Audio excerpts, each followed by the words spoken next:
Halo teman-temanku semuanya, apa kabar? Semua sehat-sehat ya? Wow, ini teman-teman, hari ini tanggal 12 malam nih ya. Jadi saya jam 21:20 nih, saya membuat video ini berarti tinggal berapa jam lagi Timnas Indonesia U20 akan kick off ketemu Timnas Italia. Ya, wow. Ini bikin apa ya? Nggak terkejut lagi ya. Tapi nggak apa-apa ya, ini ajang belajar. Karena Indonesia tuh dihajar terus selama mengikuti tour lengkap ini teman-teman. Yang pertama dihajar Ukraina 3-0. Terus dihajar Panama 4-0.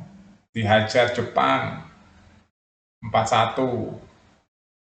Hari ini mau dihajar berapa ya dari Italia teman-teman?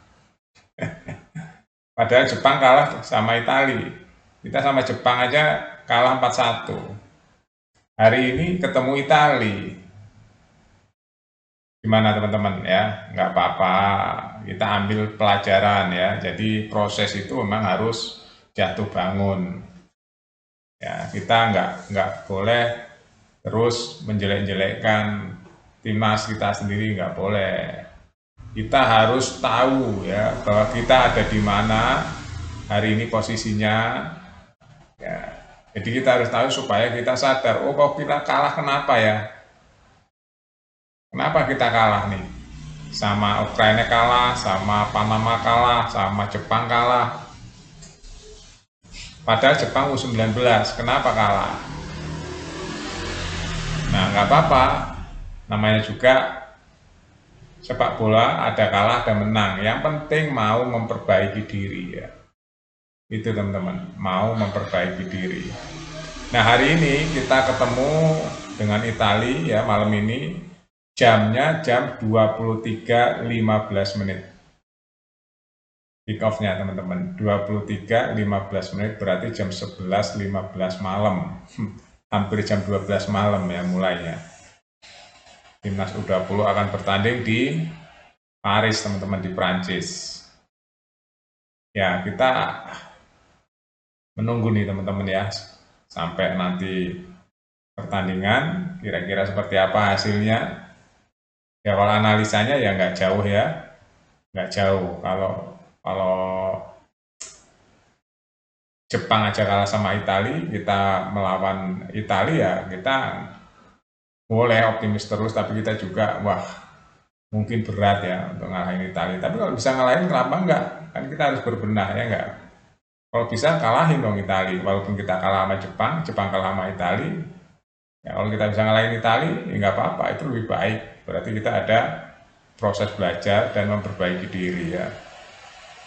Kalaupun nanti kalah juga nggak apa-apa, karena memang timnas Indonesia ini U20 sedang adaptasi dengan beberapa pemain yang ada di luar negeri juga dari Belanda ya, pemain diaspora yang rencananya akan dinaturalisasi kalau kualitasnya bagus untuk mendukung timnas Indonesia ke Piala Dunia U20 teman-teman.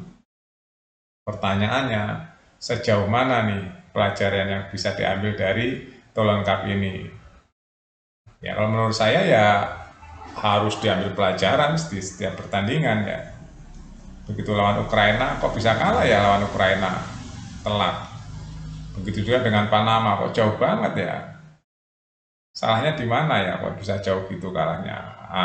Yang paling harus dievaluasi melawan Jepang. Kok bisa ya kalah sama Jepang jauh begitu 4-1? Padahal Jepang U19. Nah itu butuh analisis yang pertanyaan tadi itu, kenapa ya? Ada yang salah di mana ya? Kurang apa ya?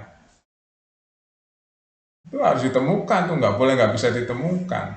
Harus ditemukan. Kenapa kok skala itu cepatnya? Kalau kok bisa 4-1? Pasti itu udah ketemu banyak itu sebenarnya jawabannya.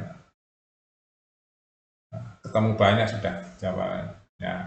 Pertanyaannya, apakah setelah ini akan ada perbaikan yang mendasar? Kalau enggak, bisa melakukan perbaikan yang mendasar. Kenapa kalah? Ya sampai nanti juga akan seperti itu.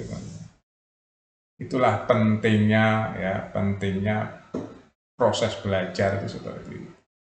Ya, kita harus proses belajar, tapi harus pada perbaikan setiap harinya. Kenapa ya kok kalah terus?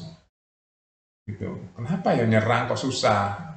Ada sama-sama, fisiknya juga sama-sama, ya besarnya sama. Gitu. Kenapa ya?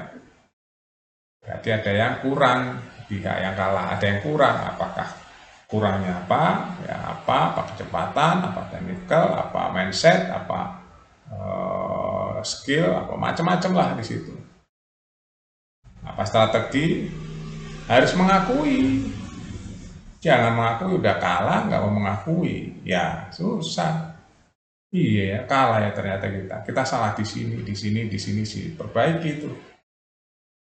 Kayak Erick Thohir aja contoh lah, ketum PSSI yang berpikirnya selalu realistis. Begitu masuk round 3 Piala Dunia, tahu masih ada lubang-lubang yang harus dibenahi, makanya nanti akan ada pemain-pemain baru yang bisa menutupi lubang-lubang itu. Contohnya finishing yang bagus, butuh pemain yang benar-benar hebat, harus gol di depan, apalagi defense yang mana yang masih lemah, dicarikan nanti tembel-tembel yang kurang, nantinya akan jauh lebih kuat. Itu belajar ya, belajar setiap pertandingan kita belajar, Terus apa nih harapan kita nanti Indonesia ketemu Italia? Ya, kita berharap akan lebih baik. Ya, kita berharap akan lebih baik. Kalau nanti masih kepontal-pontal juga lawan Italia, juga harus belajar terus. Iya ya, ternyata kita masih di bawah Italia, jauh ya. Nah, jauh itu supaya deket gimana ya? Belajar terus. Kalau nggak mau belajar ya jauh terus jaraknya. Supaya deket, meningkat ya belajar. Ya. Itu teman-teman ya. Kita sebagai pendukung timnas yang benar-benar memperhatikan progres timnas, ya kita harus mendukung apapun yang terjadi ya teman-teman. Kita kalah kita dukung, ya enggak. Kita menang ya kita dukung juga. Memang Indonesia masih dalam progres nih teman-teman.